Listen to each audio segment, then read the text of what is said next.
Ofron kuorumin për formimin e institucioneve, kërkon zotim me shkrim për projektet strategjike. Qeveria mohon se ka refuzuar projektin amerikan të gazit, SBA shpreh gatishmërinë për bashkëpunim në sektorin energjetik. Alarm për drogën në Kosovë, mbi 35.000 përdorues aktiv, ndërta edhe të mitur. Rreth 600 viktima nga tërmetet në Venezuelë vazhdojnë përpjekjet për gjetjen e të mbijetuarve.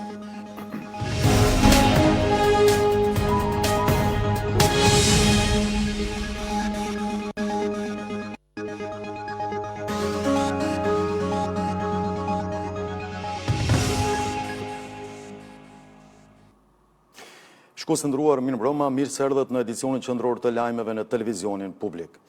Pas përfundimit të afatit për ankesa dhe shqyrtimit të tyre nga paneli zgjedhor për ankesa dhe parashtresa, Komisioni Qendror i Zgjedhjeve pritet që nesër të shpallë rezultatet përfundimtare të zgjedhjeve të 7 qershorit. Për të mësuar më shumë në linje të drejt për drejt kemi gazetaren Elmina Osmani. Elmina, përshëndetje, kalojmë linjen tek ju.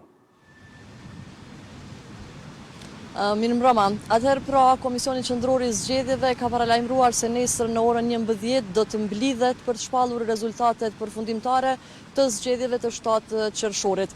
Për të mësuar më shumë se çfarë do të ketë nesër diçka përveç kësaj të re në Komisionin Qendror, këtu afër kemi zëdhënësin e KQZ-s Valmir Elizi. Zoti Elizi, nesër pritet të shpallni rezultatet përfundimtare. A mund na thoni diçka më shumë për këtë? Po, Komisioni Qendror i Zgjedhjeve saktësisht 20 ditë pas ditës së zgjedhjeve parlamentare të 7 qershorit do të shpallë rezultatet përfundimtare të këtij procesi zgjedhor.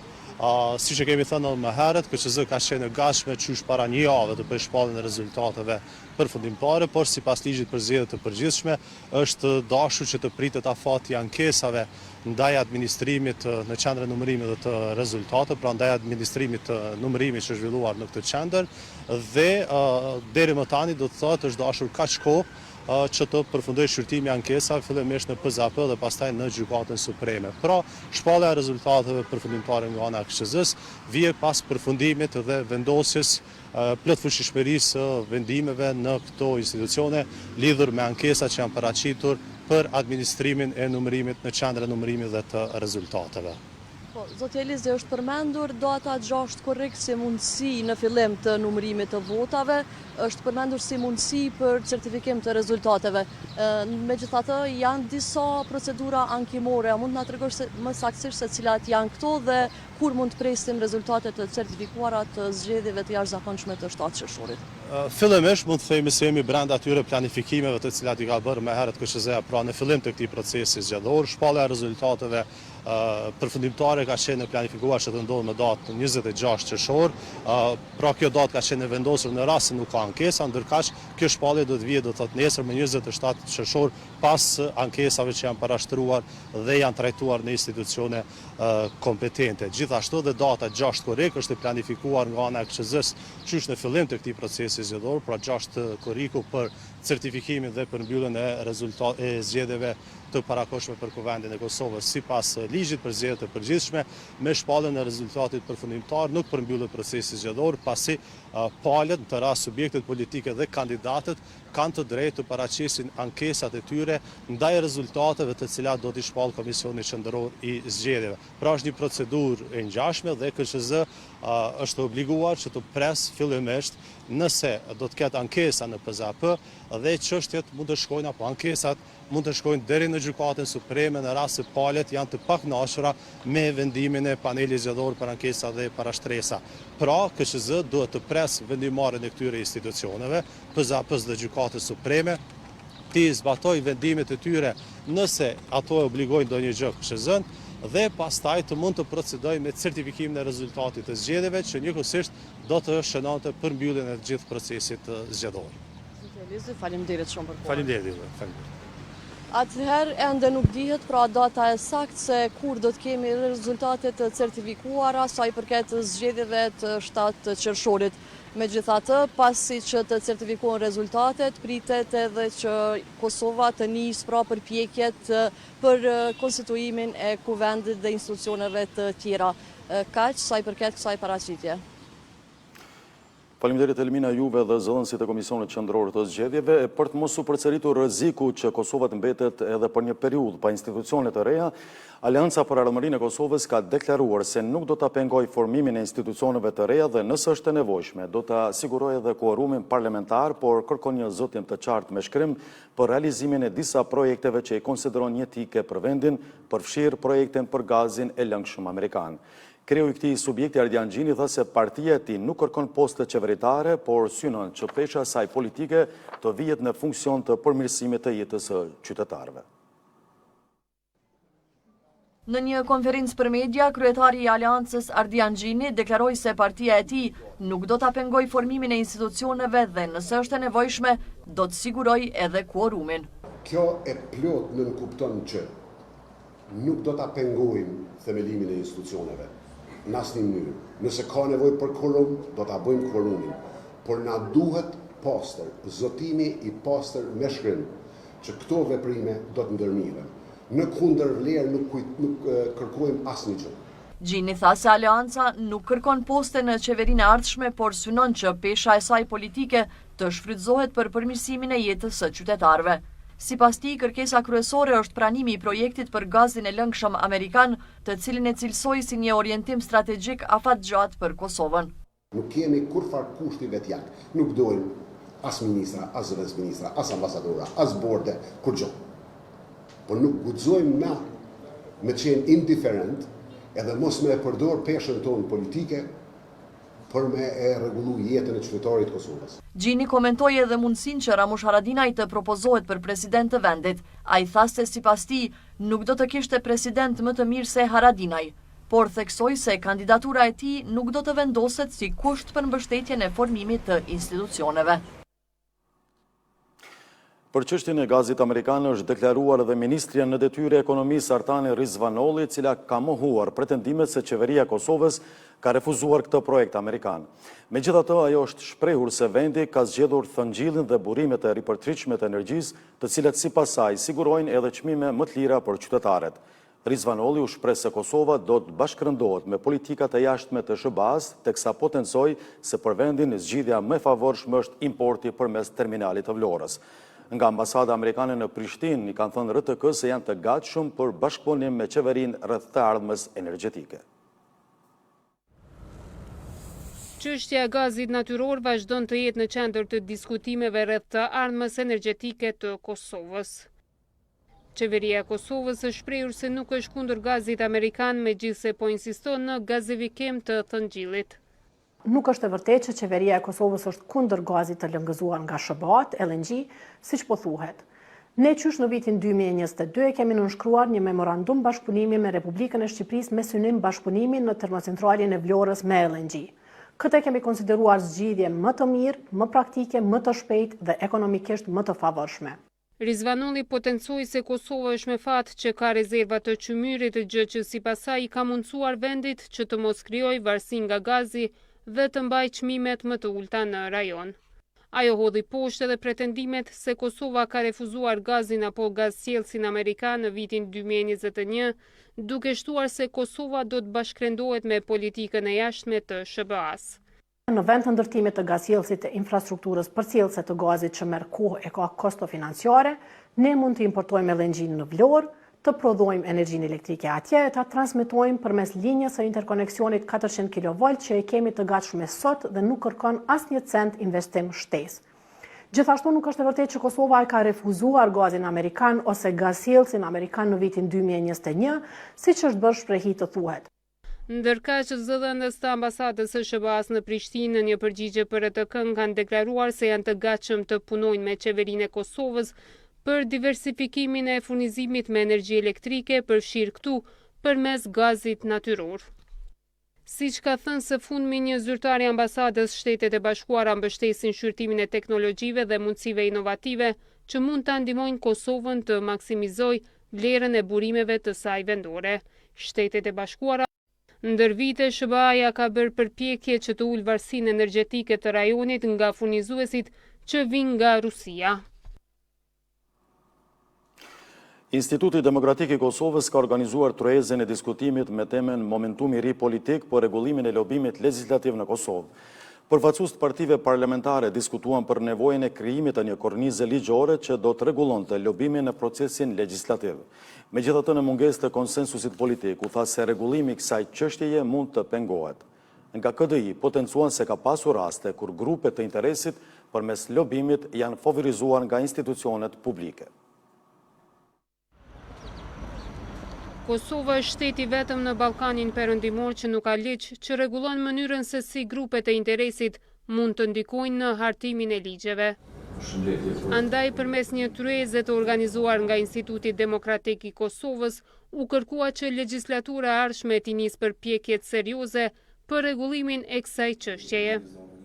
Përfaqësuesit e partive parlamentare u pajtuan se lobimi ekziston, ndërsa u shprehën se mungesa e konsensusit mes partive ka penguar në rregullimin e çështjes. Ne njemi nga vendet që kemi postur ligje të mira në Kosovë. Ne nuk kemi vujtur për mungesë të ligjeve të mira. Ne kemi vujtur për mungesë të institucioneve me integritet dhe me etikë të ulët të zyrtarëve të lartë publik, dhe ligjet e mira ose nuk janë implementuar në mënyrën e duhur, ose janë shfrytzuar hapësirat e saktuara për interesa të saktuara. Duhet një konsensus i gjerë e që bazuar në krizat që i ka pas Kosova, viteve të fundit, është bukur e vështirë të mendohet që forcat politike edhe këtu do të kenë mundësi që të gjejnë interesin publik dhe të kemi një ligj që e rregullon lobimin. Gjatë tryezës u theksua se një ligj i tillë do të rriste transparencën dhe do të ndihmonte në parandalimin e korrupsionit. Përkrahet kjo iniciativë, përshëndetet, respektohet, por që me këtë avaz të zgjedhjeve po besoj që ndoshta duhet ta dim se cila legjislaturë do ta meratoj, s'besoj që do të shkojë gjatë, dhe në këtë format pra të ecin tutje dhe të materializohet ky vullnet. Tu po flasim për nevojën e rregullimit në shtetin e Kosovës, një proces që mundet me qenë korruptiv, me pas konflikt interesi, me pas ndikim të jashtëligjshëm përmes mekanizmave të ndryshëm tek vendimarrësit në këtë rast, kuvend, qeveri, po edhe tek komunat. Nga Instituti Demokratik i Kosovës u potencua se në vitet e kaluara ka pasur raste kur grupet e interesit përmes lobimit kanë krijuar monopole dhe janë favorizuar nga institucionet publike.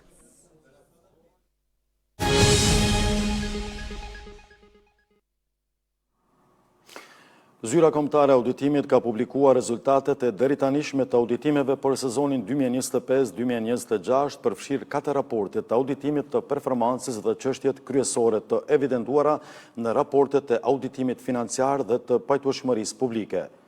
Sipas ZKA-s, ndër problemet kryesore që janë hasur në auditime lidhen me pasaktësinë e raportimin financiar, shkeljen e procedurave të prokurimit, si dhe mangësinë në menaxhimin e kontratave dhe të shpenzimeve publike. Vetëm në komunën e Prishtinës janë nënshkruar 3 kontrata pa u siguruar me par fondet e nevojshme buxhetore. Njëra prej tyre është edhe kontrata për projektin e ndërtimit të sheshit George Bush. Këto janë vetëm disa nga gjetjet e zyrës kombëtare të auditimit. Auditorja përgjithshme Vlora Spanca tha se auditimet janë kryer në mënyrë profesionale dhe të paanshme. Hyrja në obligime kontraktuale pa fonde të mjaftueshme, kjo ishte evidente në 3 raste. Komuna kishte lidhur kontrata pa pasur fonde të mjaftueshme të parapara në ligjin e buxhetit për projektin ndërtimi sheshit George Bush në vlerë prej 18 milion euro me afat të përfundimit të punimeve prej 240 ditë. Pune sipas ligjit të buxhetit, komuna kishte të ndarë mjete buxhetore për periudhën 2025-2027 në vlerë totale prej 1.5 milion euro, që nuk kupton se kishte hyrë në obligime kontraktuale pa mbulesë buxhetore. Zyra kombëtare e auditimit prezantoi edhe rezultatet kryesore të auditimeve të performancës të disa ndërmarrjeve publike, përfshirë edhe Termokosin. Rezultatet tona të auditimit tregojnë se Termokos përballet me sfidat konsiderueshme në menaxhimin e sistemit të ngrohjes qendrore, të cilat lidhen me mangësitë e karakterit menaxhimit teknik të rrjetit, me dobësinë e sistemin e matjes dhe faturimit, si dhe me mungesë të sigurisë së rezervës për furnizim. Analizat tona tregojnë se Termokos nuk ofron shërbim efektiv të ngrohjes qendrore për qytetarët e Prishtinës. Lidhur me këto gjetje, RTK-ja ka kërkuar një qëndrim edhe nga komuna e Prishtinës, por deri me tani nuk ka marrë përgjigje. ZKA theksoi se rekomandimet të dhëna në të gjitha raportet e publikuara duhet të zbatohen me qëllim të përmirësimit të menaxhimit të paras publike dhe rritjes së cilësisë së shërbimeve që u ofrohen qytetarëve.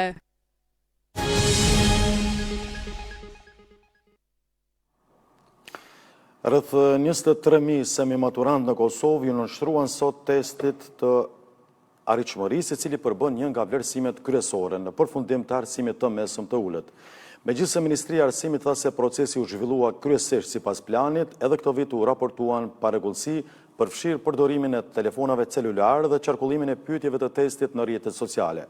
Sipas Ministrisë, 36 nxënës në nivel vendi u përjashtuan nga testimi, ndërsa u paralajmërua se çdo shkelje e rregullave do trajtohet sipas procedurave. Rreth 300 semi-maturantë nga 3 shkolla fillore të Prishtinës i u nënshtruan sot testit të arritshmërisë në gjimnazin Ahmet Gashi. Pas përfundimit të testimit, nxënësit ndan vlerësime të ndryshme për nivelin e vështirësisë së testit. Ka qenë pak i vështirë, sepse disa pyetje ishin që për shembull disa kanë shumë vështirësi, për shembull si matematik, dhe pyetjet e tjera kanë qenë shumë të lehta. Testi i lehtë, me plëcu, kete o më plëcu. Megjithatë, edhe këtë vit procesi u shoqërua me pretendime për kopjem dhe publikim të pyetjeve në rrjetet sociale. Vetëm pak minuta pas fillimit të testit, pyetjet nisën të qarkullonin në grupe komunikimi, përfshirë aplikacionin Viber, ku ishin të përfshirë mijëra përdorues.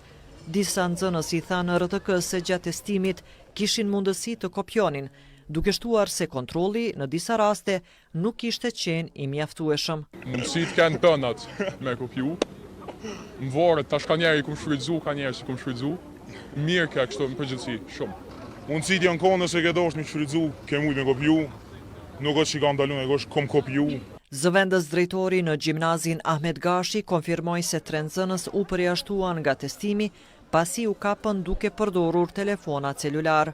Gjithçka procesi ka shkuar në rregull me përjashtim në ato 3 raste ku 3 nxënës kanë zënë duke përdorur telefonin dhe të cilët janë larguar nga testimi, ndërsa pjesa tjetër gjithçka ka qenë në rregull, ka filluar me kohë, përgatitjet kanë qenë me kohë. Nga Ministria e Arsimit thanë se procesi i testimit u zhvillua kryesisht sipas planit, megjithse në disa qendra u evidentuan parregullsi dhe rreth 13 nxënës u përjashtuan për shkak të përdorimit të telefonave celular.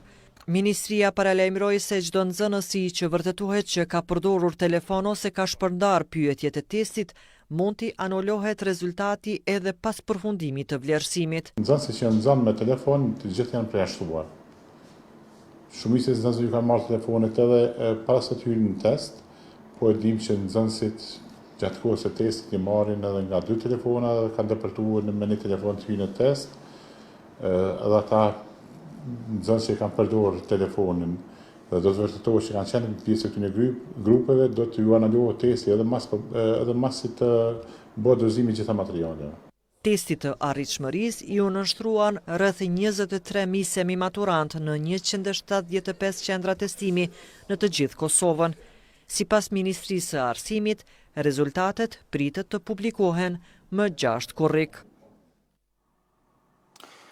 Pavarësisht ligjëratave në shkolla e tryeza me të rinj për kujdesen, droga mbetet një nga sfidat më shqetësuese për shëndetin publik dhe sigurinë në Kosovë. Organizatat që punojnë në këtë fushë paralajmërojnë për rritje të numrit të përdoruesve dhe ulje të moshës atyre që bien në kontakt me substancat narkotike. Ndërkohë, pavarësisht nevojës së kahershme, Kosova ende nuk ka një qendër rehabilitimi për personat me varësi. Mbi 35.000 persona konsiderohen përdorues aktiv të substancave narkotike në Kosovë. Edhe më alarmues është fakti se në mesin e tyre ka të rinj në moshën 16 vjeçare. RTK kishte transmetuar edhe hulumtimin e vërteta për drogën, ku një përdorues rrëfen momentin kur nisi rrugtimin drejt varësisë, një vendim që, siç thot ai, ja ndryshoi jetën. Po, jem ka në klasë 6, domethënë, jo rregullisht, po pastaj pas një kohë Më vazhdu, do me thonë, për ditë e kom pasu me pi, edhe tash kom bo, do me thonë, 16 vjetë, halem të me pi. Në ditën ndërkombëtare kundër abuzimit me drogat dhe trafikimit të palegjshëm të tyre, u prezantuan edhe të dhënat shqetësuese nga hulumtimet e zhvilluara më të rinjt në Kosovë. Rezultatet tregojnë se një i ri ka nevojë vetëm për 15 minuta kërkim për të rënë në kontakt me shitësit e narkotikëve, duke dëshmuar qasjen jashtëzakonisht të lehtë në substancat narkotike. Ndërkohë, përkundër numrit të madh të përdoruesve, Kosova vazhdon të mos ketë asnjë qendër rehabilitimi për personat me varësi nga drogat. Kjo ndon se themelimi i një qendre të tillë është paraparë që nga viti 2009 në strategjitë kombëtare kundër narkotikëve. Unë kam marrë zotimet edhe të Ministrisë Punëve të Brendshme edhe të Ministrisë së Shëndetësisë dhe unë jam shumë optimiste që në të ardhmen e afërt do ta kemi një qendër të tillë rehabilituese, sepse me problemet me cilat përballemi është për mua e papranueshme që nuk e kemi ende një qendër të tillë. Edhe organizatat që punojnë drejt për drejt me përdoruesit e drogave thonë se situata është përkeqësuar, ndërsa llojet e substancave edhe grupmoshat e prekura po ndryshojnë vazhdimisht. Kemi tani edhe probleme me kokainë tek personat nën moshë, që është tepër shqetësuese për neve. Përveç përdorimit, autoritetet po përballen edhe me kultivimin e narkotikëve brenda vendit. Kohëve të fundit kemi pasur disa raste në kultivim të jashtëm të kanabisit, siç është rasti në Pe dhe në Podoir. Sipas organizatës Labirinth, Kosova ka tejkaluar Malin e Zi dhe Maqedoninë e Veriut për ngarritje e numrit të përdoruesve të drogave, duke bërë këtë fenomen një nga sfidat më serioze për shëndetin publik dhe sigurinë në vend. Ndërkohë dhe dhuna ndaj fëmijëve vazhdon të mbetet shqetësim serioz, ndërsa raportimi i rasteve shpesh mbetet sfidë. Për të forcuar mbrojtjen e fëmijëve dhe për të lehtësuar denoncimin e shkeljeve të drejtave të tyre, është lancuar një projekt që do të pilotojë një platformë digjitale për raportim të sigurt me synim identifikimin më të shpejtë të rasteve dhe reagimin e institucioneve përgjegjëse. Ky projekt synon të pilotoj dhe zhvilloj një aplikacion platformë digjitale e cila do t'ju mundsoj fëmijëve dhe dëshmitarëve të raportojnë në mënyrë të sigurt të rastet e dhunës dhe shkeljet të drejtave të fëmijëve. Qëllimi i këtij projekti është që teknologjinë nuk e shes si qëllim në vetvete, por qëllimi është që teknologjia të përdoret si instrument, si mjet për me ndihmu fushën e drejtave të fëmijës. Domthonë, të drejtat themelore të çdo fëmijë që është e drejta për mbrojtje.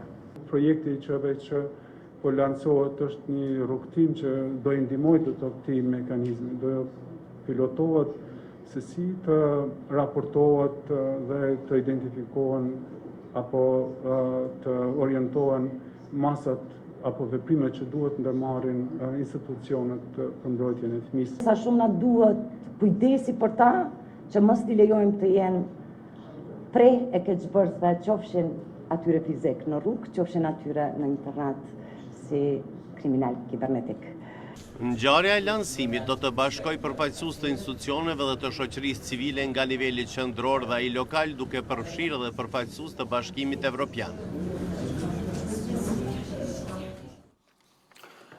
Mungesa kapaciteteve të specializuara për trajtimin e personave me probleme të shëndetit mendor që janë në konflikt me ligjin mbetet një sfidë serioze për sistemin e drejtësisë dhe atë shëndetësore në vend. Kjo u theksua në një tërheqje të organizuar nga Qendra Kosovare për rehabilitimin e të mbijetuarve të torturës me rastin e ditës ndërkombëtare në mbështetje të viktimave të torturës. Përfaqësues të institucioneve dhe organizatave të shoqërisë civile diskutuan për nevojën e garantimit të trajtimit dinjitoz dhe në përputhje me standardet ndërkombëtare për këtë kategori. Qeveria e Republikës së Kosovës ka ndarë buxhet për zgjerimin e kapaciteteve të Institutit të Psikiatrisë Forenzike, pasi kapacitetet aktuale janë shumë të limituara. Ky projekt pritet të përfundojë brenda disa muajve. Institucionet për trajtimin e persona me nevoja të veçanta ka qenë obligim ligjor qysh nga viti 2014. Ky institucion është themeluar vetëm para 2 viteve dhe është shembull për rajonin.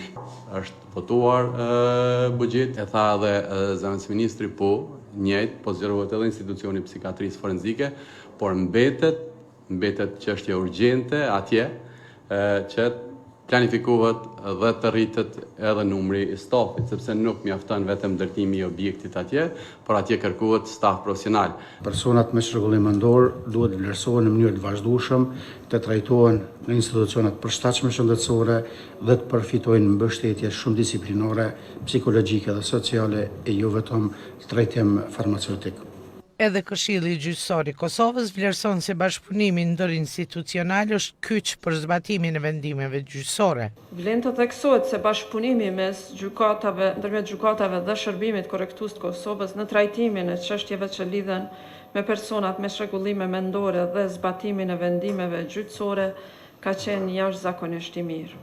Këshilli Gjyqësor i Kosovës thekson se mbrojtja e shëndetit mendor të personave të privuar nga liria është përgjegjësi institucionale.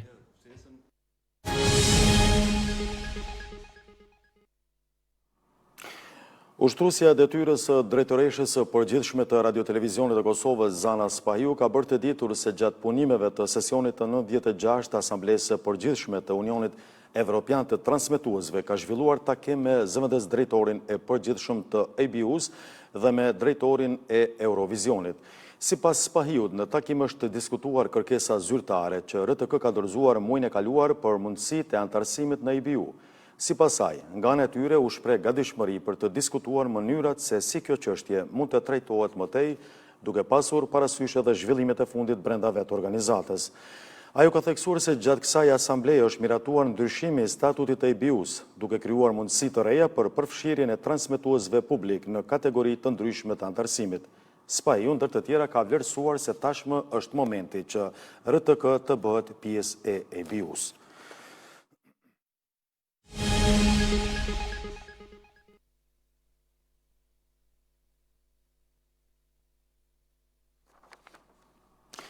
Bokseri shqiptar Ardian Krasniqi do të boksojë nesër për titullin e kampionit të Evropës përballë boksierit kroat Vinko Zadro.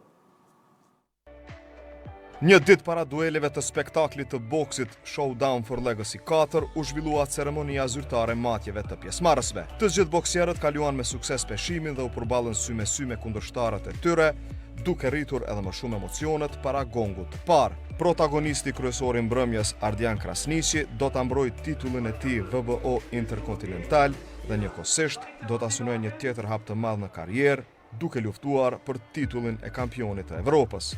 Përballë tij do të jetë kroati Vinko Zadro.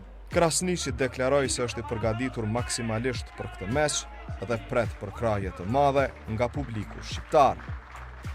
Jam në fokus për meqin nesër mbrëmje, do të jetë me të vërtet meqi jetësor, por veten shumë po një mirë edhe kam shumë vetë besim edhe besoj në fitoren time. Për kraja shqiptare gjithmonë ka qenë e madhe, por këti heri edhe meqi është shumë e rëndësit madhe, kështu që e pres një mbështetje gjigante nga populli shqiptar edhe me të vërtet edhe zemra ime po rrej shumë shpejt kur t'i shoh flamurat kuqezi edhe me jep një kënaqëri pa përshkrueshëm, kështu që gëzohem edhe shpresoj në një fitore jo vetëm për mua, por për mbar kombin shqiptar. Spektakli i boksit Showdown for Legacy 4 do të transmetohet drejt për drejt në RTK të shtunën duke filluar nga ora 21. Kalojmë tani në informacionet nga kampionati botëror i futbollit, kronika e përgatitur nga gazetari sportiv Dardan Berisha.